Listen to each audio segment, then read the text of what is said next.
World fellowship of Buddhist किस तरह से काम करने वाला है, यह जानकारी लेने के लिए मैं यहां पर आया हूं। और बाबा साहब अंबेडकर जी ने पहले कॉन्फ्रेंस से वो सारी जानकारी बाबा साहब ने प्राप्त कर ली कि ये संगठन किसके लिए बनने वाली है, इसका काम क्या होने वाला है। और फिर बाबा साहब भारत में आए। भारत में आने के बाद 1952 में पहली इलेक्शन डिक्लेयर हुई। बाबा साहब को लगा स्वतंत्र भारत की जो पहली इलेक्शन हो रही है, शायद भारत की जनता, भारत का मनुवाद या भारत की ब्राह्मणी व्यवस्था के दिलों में, मनों में चेंज हुआ होगा, बदल हुआ होगा और वो बाबा साहब अंबेडकर जी को एक्सेप्ट कर लेंगे। इसलिए बाबा साहब अंबेडकर 1952 में इलेक्शन के लिए खड़े रहे और हमें उसका नतीजा पता है कि जिस महान व्यक्ति ने, महामानव ने देश को संविधान निर्माण करके 2 साल पहले दिया है 1949 में, जो लागू 2 साल पहले हुआ है 1950 में, 1952 में बाबा साहब अंबेडकर देश के इलेक्शन के लिए खड़े होते हैं, पार्लियामेंट के इलेक्शन के लिए खड़े होते हैं, लेकिन बाबा साहब अंबेडकर जी का पराभव एक चौथी फेल आदमी कर देता है। यानी इस देश का पार्लियामेंट्री कमीशन, पार्लियामेंट्री जो बोर्ड है, वो तक बाबा साहब अंबेडकर जी को अंदर आने नहीं देना चाहता। और फिर बाबा साहब को समझ में आ जाता है कि आने वाले दौर में हमारे साथ क्या होने वाला है। बाबा साहब को यह समझ में आ चुका था और फिर बाबा साहब को याद आया कि 1950 में वर्ल्ड फेलोशिप ऑफ बुद्धिस्ट के कॉन्फ्रेंस का निर्माण हुआ है। अगर मैं भारत में ही सिर्फ पार्लियामेंट में ये हमें आने नहीं देंगे और सिर्फ भारत सरकार के ही हवाले अगर मैं मेरे समाज को कर जाऊं तो ये मेरे समाज को न्याय नहीं देंगे। और इसलिए फिर बाबा साहब अंबेडकर तीसरे कॉन्फ्रेंस के लिए, दूसरी कॉन्फ्रेंस 1952 में थी, 52 के कॉन्फ्रेंस में बाबा साहब गए नहीं क्योंकि बाबा साहब इलेक्शंस के लिए व्यस्त थे। और जब बाबा साहब तीसरे कॉन्फ्रेंस के लिए गए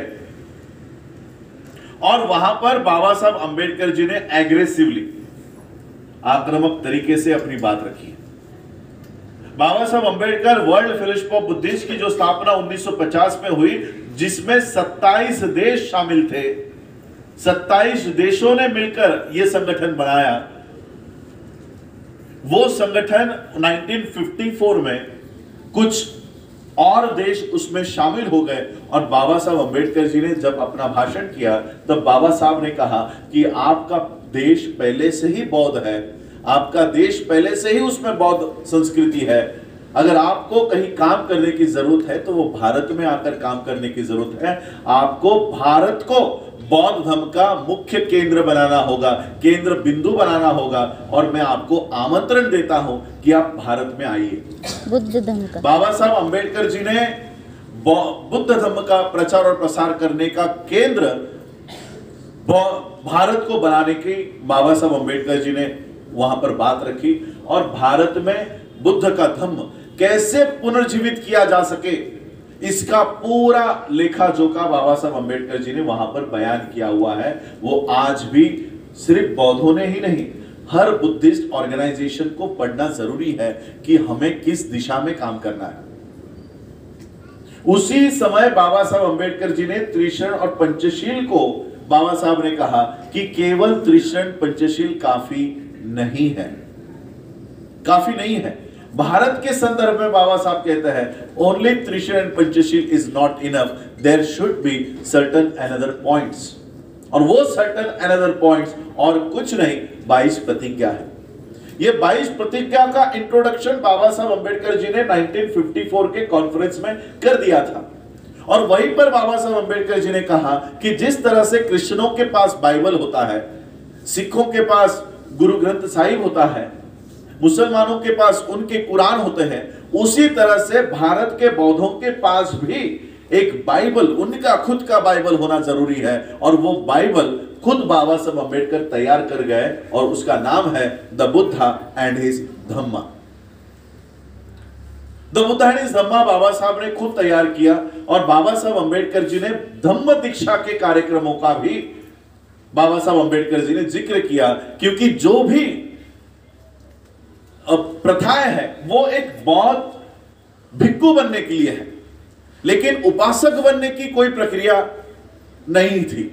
इसलिए बाबा साहब ने कहा कि उपासक बनने की भी प्रक्रिया होनी चाहिए, और वो प्रक्रिया त्रिशरण, पंचशील और 22 प्रतिज्ञा के माध्यम से उपासक बनाए जा सकते हैं।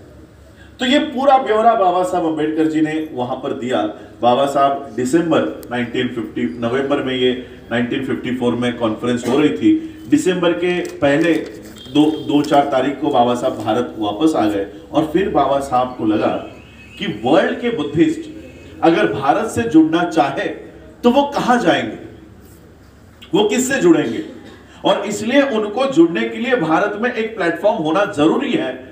और एक जानकारी आपको देना चाहता हूं, इतना काम करके आने के बाद बाबा साहब अम्बेडकर जी को भारत में महाबोधि सोसाइटी नाम की एक सोसाइटी पहले से ही रजिस्टर्ड थी, काम कर रही थी, फिर भी बाबा साहब ने कभी इस सोसाइटी का, कि ये सोसाइटी से वर्ल्ड के लोग जुड़े, ऐसा बाबा साहब ने कहीं नहीं कहा। क्योंकि बाबा साहब को पता चल चुका था, महाबोधि सोसाइटी को लेकर भी बाबा साहब अम्बेडकर जी के स्पीचेस है, और बौद्ध भिक्षुओं को लेकर बाबा साहब अम्बेडकर जी की टिप्पणियां हैं। और इसलिए बाबा साहब को लगा कि इस तरह के संस्था को अगर मैं वर्ल्ड के साथ जोड़ दूं, फिर से वही कर्मकांड शुरू हो जाएगा। इसलिए बाबा साहब अम्बेडकर जी ने एक नई संस्था निर्माण करने का निर्णय लिया, और उसका नाम बाबा साहब अम्बेडकर जी ने डिसाइड किया, the Buddhist society of India. अब देखिए, 2 नाम यहां पर लिखे हुए हैं, the Buddhist society of India और भारतीय बौद्ध महासभा। आज तक भारतीय बौद्ध महासभा नाम का पंजीकरण भारत में कहीं नहीं है। यह नाम की संस्था कहीं रजिस्टर्ड नहीं है, यह सिर्फ इसका मराठी अनुवाद है। यानी आज हमें कई राज्यों में हमें लोग मिलते हैं जो बाबा साहब अम्बेडकर जी की संस्था का नाम आज 2022 में नहीं ले पा रहे। The Buddhist Indian society, Indian Buddhist society, ऐसा उल्टा पुल्टा तोड़ मरोड़ के इसका नाम लेते हैं। तो इसका अंदेशा हमें हो जाना चाहिए कि 1954 में बाबा साहब अम्बेडकर संगठन बनाते हैं और उसका नाम रखते हैं बुद्धिस्ट सोसाइटी ऑफ इंडिया। ये संस्था का नाम आप लोगों के लिए नहीं है, वर्ल्ड के बुद्धिस्टों को समझ में आ जाना चाहिए कि अगर भारत की कोई संस्था बुद्ध धर्म का काम कर रही है तो वो बुद्धिस्ट सोसाइटी ऑफ इंडिया है। ये विदेशों के बौद्ध देशों को समझ में आना चाहिए। इसलिए बाबा साहब ने ये नाम बाहर के लोगों के लिए लिया और भारत के लोगों के लिए भारतीय बौद्ध महासभा के नाम का प्रचार शुरू हुआ, क्योंकि हम इंग्लिश उस समय बोल नहीं पा रहे थे। तो ये संस्था का निर्माण बाबा साहब ने किया, और इस संस्था के माध्यम से बाबा साहब अम्बेडकर जी ने 10 ऑब्जेक्टिव्स, उद्देश्य तय किए कि हमें क्या करना है।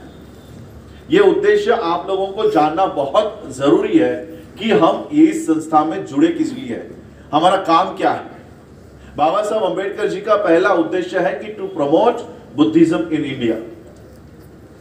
भारत में बुद्ध का धम्म, इसका प्रचार और प्रसार करना, यह हम लोगों का पहला काम है, पहला उद्देश्य है, भारत में बुद्ध के धम्म का प्रचार और प्रसार करना। और सेकंड है इसमें कि बुद्ध का धम्म अगर प्रचार करना है तो हमें विहारों की जरूरत पड़ेगी, तो विहारों का निर्माण हो, बुद्धिस्ट सोसाइटी ऑफ इंडिया के विहारों का निर्माण हो। आज अगर हम भारत में कहीं पर भी घूमते हैं, मुझे लगता है कि आज तक बुद्धिस्ट सोसाइटी ऑफ इंडिया का एक भी विहार हमें भारत में दिखाई नहीं देता। कई सारे विहार हैं, कई सारे विहार भारत में बने हैं, लेकिन बुद्धिस्ट सोसाइटी ऑफ इंडिया का आज तक कोई एक विहार हम बना नहीं पाए। तीसरा, बाबा साहब अम्बेडकर जी ने इस संस्था का उद्देश्य हमें निर्धारित करके दिया है कि to establish schools, colleges for religious and scientific studies. Buddha के धम्म को अगर जानना है तो हमें पहले उनके धम्म को समझना पड़ेगा, उसकी शिक्षा प्राप्त करनी होगी, और साइंटिफिक स्टडीज, विज्ञान के ऊपर आधारित धम्म हमें समझना है।